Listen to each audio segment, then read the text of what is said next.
தமிழக வெற்றி கழகம் மிகப்பெரிய ஆட்சி மாற்றத்தை உருவாக்கும். எப்படி 77 எம்ஜிஆர் ஜெயிக்க மாட்டேன்னு சொன்னாங்க, உலகம் சுற்றி வாலிபன் படத்தை பெட்டியெல்லாம் திருட்டு ஒண்ணாங்க. இன்னைக்கு 3 மணி நேரம் படம் கவர்மெண்டே மாத்துச்சு. இப்ப புது டெக்னிக் கொண்டு வந்துட்டாங்க. இன்டர்நெட்டை லீக் பண்ணிட்டாங்க. லீக் பண்ணா என்னாவும் அவருக்கு நஷ்டமாகும். நஷ்டமானா அவர் கலங்கிருவாரு, அழுதுருவாரு, அவர் மனசை உடைச்சிரு, தேர்தலுக்கு வெளியே வரக்கூடாது. இது யார் நினைக்கிறது? திரு மு.க. ஸ்டாலின் அவர்கள் அண்ட் உதயநிதி அவர்கள் ரெட் ஜெயிண்ட் வச்சு பண்ணிட்டாங்க. அதுக்கு யார் துணை? Censor board.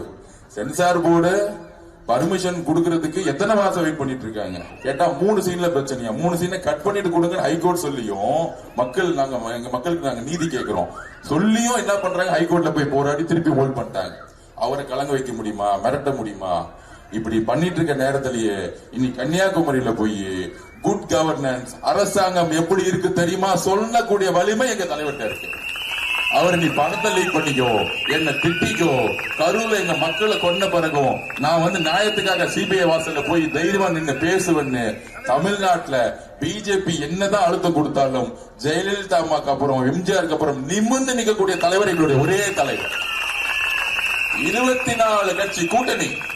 ஒரு மாசத்துக்கு முன்னாடி என்ன சொன்னாங்க டிவில, ஸ்டாலின் ஐயா அவர்களுக்கு மிகப்பெரிய அறிவு இருக்கு, என்ன காங்கிரசுக்கு ஒரு 100 கோடி ரூபாய் கொடுத்து கட்டிங் போட்டு பாசத்தையும் செல்வத்தையும் வச்சு கூட்டணி சேர்த்துக்கிட்டாங்க. எல்லாம் அந்த கட்சி இன்னைக்கு நான் சொல்லல, அந்த கட்சியில் இருக்கக்கூடிய ஜோதிமணி மேடமும் மாணித்தாகரும் சொல்றாங்க எம்எல்ஏ சீட் எல்லாம் வித்துட்டு இருக்காங்க. 21ல சேர்ந்த கூட்டணி இப்ப கிடையவே கிடையாது. ஒரு மாசத்துக்கு முன்னாடி சொன்னாங்க பெரிய கூட்டணி தேய்ச்சிருவாங்க. இப்ப அந்த கூட்டணி எங்க இருக்குன்னு தெரியல, காங்கிரஸ் எங்க இருக்குன்னு தெரியல, பிசிகே எங்க இருக்குன்னு தெரியல, கம்யூனிஸ்ட் எங்க இருக்குன்னு தெரியல. அது எப்படி நான் ஒரு எக்ஸாம்பிள் சொல்லிடுறேன். நேத்து மு.க. ஸ்டாலின் அவர்கள் அப்படியே வாக்கிங் பண்ணிட்டு இருப்பாரு, பிரச்சாரத்துல டீக்கெட்ல போய் உட்கார்ந்துட்டு இருப்பாரு. சுத்திலும் பாத்தீங்கன்னா திமுக கூடிய அமைச்சர்கள் எம்எல்ஏ தான் உட்கார்ந்து இருப்பாங்க. ஒரு பொதுமக்கள் கூட போய் பக்கத்துல போய் அண்ணா முதலமைச்சர் ஐயா நீங்க நல்லா இருக்கீங்களா கேட்கவே இல்லை. அண்ணா சாதாரண ஆதரவுச்சுன்னா ஒரு தெருவில் நடக்கும் போது ஒவ்வொரு குடும்பம் அண்ணா இந்த குழந்தைய வச்சுக்கோங்க, நீங்க பாருங்க இந்த குழந்தைங்க உங்களுக்கு போட்டோ எடுக்கணும் அப்படின்னு சொல்லக்கூடிய ஒரு நம்பிக்கை ஆதரவு இருக்குன்னா எங்க தலைவர் ரோட்ல போகும்போது 10 லட்சம் பேர் தூத்துக்குடி திருநெல்வேலியே உட்கார்ந்துட்டு இருக்காங்க மக்கள். இந்த கட்சி பெண்களால் உருவாக்கப்பட்டது, ஆண்களால் அல்ல.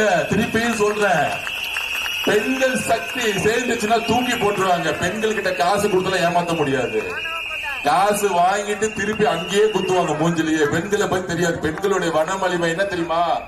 எங்க அம்மா செத்த பிறகு இன்னொரு அம்மா எனக்கு இருக்காங்க, பெரியம்மா. அவங்க யார் தெரியுமா? தெலுங்குவதி ஐபிஎஸ், தமிழ்நாட்டுடைய ஃபர்ஸ்ட் ஐபிஎஸ் எங்க பெரியம்மா.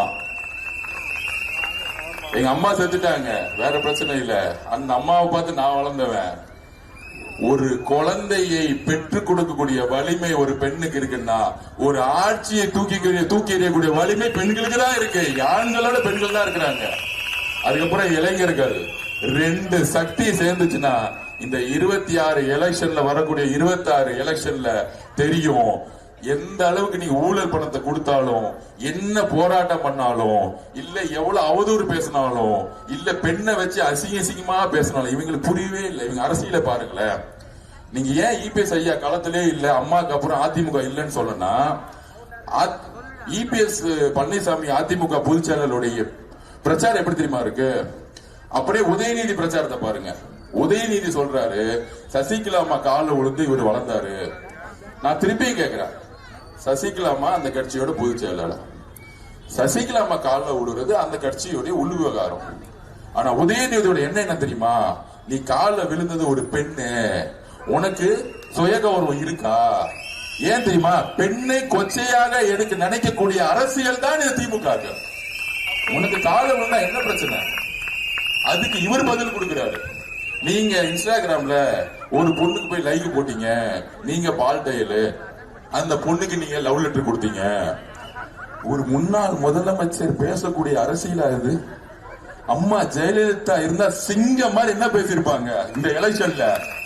திமுக தீய சக்தியே, உங்களுடைய குடும்ப ஆட்சியை ஒழிக்க நான் பிறந்தேன்னு சொல்லியிருப்பாங்க இந்த அம்மா ஜெயலலிதா. இப்படி எல்லாம் மேடையில பேசிட்டு இருப்பாங்க.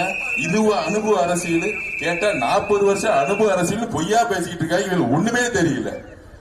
பொலிட்டிக்கல் சயின்ஸ் பர்சன் நேத்து வந்த அரசியல். நம்ம சின்ன பையன் 5 செகண்ட் வெயிட் பண்ணி நீங்களா பதட்டம் ஆயிட்டு சொல்றான், எம்எல்ஏவே நீங்க 5 செகண்டுக்கே கோபம் வருது, 5 வருஷமா எம்எல்ஏ வரலையா? நீ எவ்வளவு பெரிய அரசியல எங்க கட்சியில 5 செகண்ட்ல எங்க பையன் பேசினான். இந்த அனுபவம்ங்கிறது எதுக்குன்னா ஊழல் செய்யறதுக்கும் சும்மா கூட வந்து ரவுடி பசங்களை வச்சுக்கிட்டு எல்லாம் கொள்ளடிக்கிறதுக்கு மட்டும்தான். நாங்கள் எல்லாரும் ஒரு உண்மையாலே நல்லது செய்ய வந்திருக்கோம்.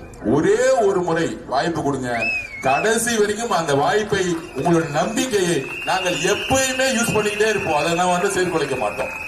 ஏனென்றால் நாங்கள் சாதாரண மிடில் கிளாஸ்ல இருந்து மேல வந்தோம். பணத்துக்கு அப்பாற்பட்டு என்னுடைய அம்மா மாதிரி உங்களை நேசிக்கிறேன்.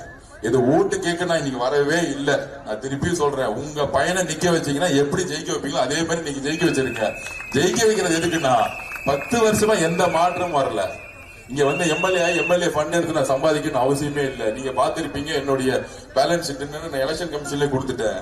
சோ அதுக்கு உடனே என்னுடைய நாமினேஷனை ஸ்டாப் பண்ணாங்க. எனக்கு எப்பயுமே வாழ்க்கையில போராட்டம் தான். திடீர்னு அதிமுக திமுக 30 அட்வொகேட் உள்ள உட்காந்துக்கிட்டு, பாவம் எலெக்ஷன் கமிஷன் அந்த மேடம் உட்காந்துக்கிட்டு 30 நிமிஷம் திட்டிட்டு இருந்தாங்க என்ன பத்தி. நான் உள்ள போன 2 நிமிஷம் நாமினேஷன் அக்செப்ட் சொன்ன வெளியே வந்துட்டேன். அதுக்கு சொல்றாங்க இவர் கணக்கு வழக்கு காமிக்கல அப்படின்னு. நான் எல்லா கணக்கு வழக்கையும் தூக்கி போட்டு வந்துட்டேன். ஆனா முதலமைச்சர் ஸ்டாலின் சார் கணக்கு வழக்கு கொடுத்தாரு பாருங்க, அவர் பேங்க் அக்கவுண்ட்ல 10,000 ரூபாய் இருக்காங்க. என்ன அநியாயம், என்ன அக்கிரமம். ஜிபேவே இங்க இருக்க அக்காக்கெல்லாம் காய்கறி கிடைக்கும், ஒரு நாளைக்கு 4,000 ரூபாய் வச்சுட்டு இருப்பாங்க.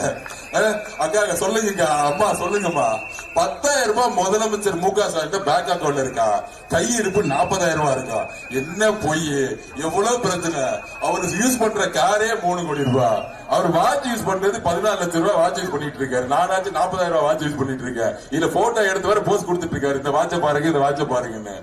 அப்படி நாடக திமுக தான் பண்றாங்க. இதுல இபிஎஸ் ஐயா எதிர்கட்சி தலைவர் வந்து வெளியே போயிட்டாரு. இதுக்குதான் நாங்க சொல்றோம், அதிமுக வலுவிழந்துருச்சு. அதிமுக உண்மையான அம்மாவுடைய புரட்சி தலைவரோட அம்மாவுடைய விசுவாசிகளை விசுவாசிகள் டிவிகே பக்கம் வந்து ரொம்ப நாள் ஆயிருச்சு. இன்னைக்கு நான் போறேன், அதிமுக இருக்கக்கூடிய ஒவ்வொரு குடும்பம் சொல்றாங்க, அம்மா ஜெயலலிதாக்கு அப்புறம் இந்த திமுக எதுக்குறது யாருக்குமே துணிவில்லப்பா. ஆனா உங்க தலைவர் மூவியை நிப்பாட்டுறாங்க, மூவியை லீக் பண்றாங்க, மூவியை லீக் பண்றாங்க. அப்புறம் அவர் கடுமையா கண்ணம்னான்னு திட்டுறாங்க. ஏய் விஜய் வெளியே வா அப்படிங்கிற, வெளியே வந்துட்டா ஏய் ஏன்டா இவ்வளவு கூட்டம் கூடுது அப்படி கேக்குறாங்க.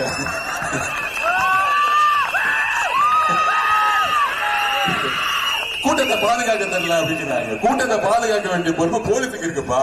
இன்னைக்கு பாருங்க, எலெக்ஷன் கமிஷன் முடிஞ்சு போட்ட உடனே 48 மணி நேரத்துல பர்மிஷன் கிடைக்குது. இதே காவல்துறை தானே இருக்கு.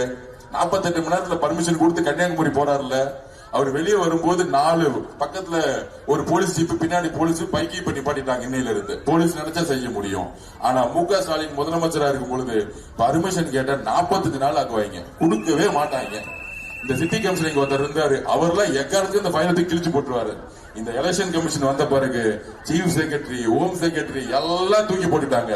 ஒரு நேர்மையான எலெக்ஷன் நடந்தாலே தமிழக வெற்றி கழகம் ஆட்சியை உருவாக்கும். நான் உறுதியா சொல்றேன். நான் ஏன்னா கிரவுண்ட்ல பெண்களும் இளைஞர்களும் ஒண்ணு சேர்ந்துட்டாங்க. அசைக்கவே முடியாத கூட்டணி. நீ 5,000 ரூபாய் அண்ணா நகர்ல இருந்து ஒருத்தரை கூட்டிட்டு வந்தா, இத்தனை நாள் அண்ணா நகர்ல தானே இருந்தார் மோகனுடைய பையன் எம்எல்ஏ தானே, என்னைக்காச்சும் வெளிவாக பக்கம் வந்திருக்காரா? ஏதாச்சும் வந்து உங்களை பாத்துருக்காரா? ஆனா இன்னைக்கு மட்டும் ஏன் வந்தாங்க? ஏன் வெற்றி அண்ணனுக்கு வாய்ப்பு கொடுக்கல? ஏன் ரங்கநாதன் வாய்ப்பு கொடுக்கல? ஏன்னா அவர்கிட்ட சபரேஷன் உள்ள பணம் ஆயிரக்கணக்கான கோடி இருக்கு. ஒரு 100 கோடி ரூபாய் இறக்க ஆது வச்சிருவாங்க. எதுக்கா? ஓட்டுக்கு 10,000 கூடு, மக்கள் வந்து அவரை ஜெயிக்க வச்சிருவாங்க. நான் ஒரு சாதாரண விவசாயியோட பையன், என்ன எதுக்குறதுக்கு யார் வரா? மருமகன் சபரீஷ் வராரு. அடுத்த நாள் உதயநிதி வராரு. இங்க வில்லிவாக்க தொகுதிக்கு ஏதாவது வந்திருக்காரு, அதுக்கு முன்னாடி பாத்திருக்கீங்களா? வில்லிவாக்க வந்து அவர் சொல்றாரு, என் தொகுதி சேப்பாக்கத்தோட வெற்றியோட வில்லிவாக்க தொகுதியில இவர் ஜெயிக்கணும், ஆத வச்சுனா தோக்கடிக்கணும். வாங்கடா தம்பிங்களா, எனக்கு பிரச்சனையே இல்ல. நான் அம்மா ஜெயலலிதா மாதிரி, அம்மா ஜெயலலிதா கிட்ட இருந்து ஒரு தைரியத்தை கத்துக்கிட்டவன் நானு. உங்க ஒட்டுமொத்த குடும்பம், ஏன் உங்க தாத்தா கலைஞரே வந்தாலும் வில்லிவாக்க தொகுதியில நீங்க கால் வைக்கவே முடியாது.